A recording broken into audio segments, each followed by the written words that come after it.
So today, December the 1st, the Uber and Lyft new driver minimum wage took effect in Minnesota.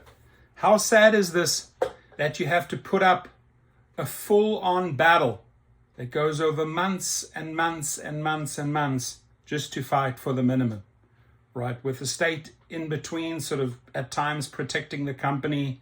This was a battle. And now the question is, we've arrived at that point that you have fought for. How is it playing out for you? And I'm talking to Minnesotans. I'm talking to the drivers that fought for this. Are you noticing the difference? The reason why I asked that question is, do other states follow your plan? If you truly see a remarkable difference in earnings, please share. Say, hey, I'm from Minnesota. Yes, indeed, it is helping, or it's not, or it's just bullshit. Whatever the story is, put it out there for us. We want to learn from you. The new minimum wage for Uber and Lyft drivers is set to take effect today, Sunday. The increased pay comes after the ride-hailing companies reached a deal with Minnesota lawmakers on a minimum wage before threatening to leave the state entirely. Remember Uber and Lyft, we're going to leave. BS. They've never left. Right, it's just bluffing. Drivers will now be paid $1.28 per mile and 31 cents per minute with a $5 minimum per ride. Now that $5 minimum per ride, in France it's $10. It's a starting point. Why have we not fought for a $10 starting point for every city, every ride? Starts at 10, right? That's only fair. Driver starts switching his car on for $10, and then it's upwards from there. I don't know why. Well, I do know why. They set the bar so low and sit back and wait. Are drivers going to fight for more? Or can we get away with this slavery? Minneapolis, the new minimum wage for Uber and Lyft drivers is set to take effect on Sunday, December the 1st in Minnesota after a long battle of negotiations and threats from the companies to leave the state. What's going into effect? The new law going into effect will mandate that ride-hail companies like Uber and Lyft pay their drivers $1.28 per mile and 31 cents per minute. How does that compare with your state? Ride-hailing companies will be required to maintain auto insurance on a driver's behalf and are required to provide blanket accident and sickness insurance policy that provides at least $1 million in benefits for personal injuries to drivers.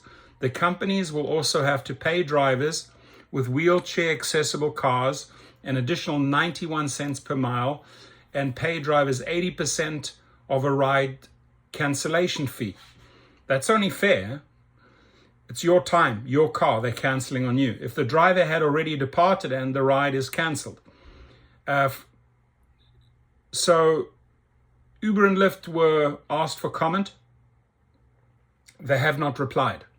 Background, the Minnesota legislature on the final day of session passed a bill that requires ride-hailing companies to pay drivers a minimum of $1.28, 31 cents per minute. This means that a ride that lasts 10 miles and 15 minutes would result in the driver being paid a minimum of $17.45, not accounting for expenses such as gas or wear and tear on the vehicle. The state law came after the Minneapolis City Council approved an ordinance overriding a veto by Mayor Jacob Frey requiring ride-hailing companies to pay drivers $1.40 per mile and 51 cents per minute. So I remember Mayor Frey literally fighting, and his wife is a lobbyist, right? He was just protecting the companies. The drivers wanted $1.41. Frey vetoed it. The Minneapolis City Council eventually delayed the implementation of its ordinance until July the 1st to allow more time to tweak the ordinance. Some council members also hoped the delay would give new ride-hailing app startups time to get up and running.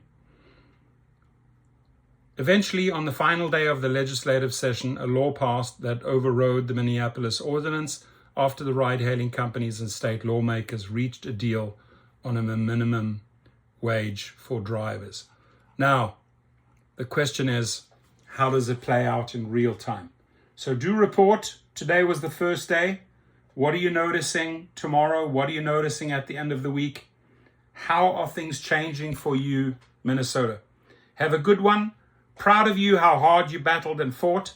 They definitely protested and really got the public and really got the council and all the legislation involved in this process, and they did a great job.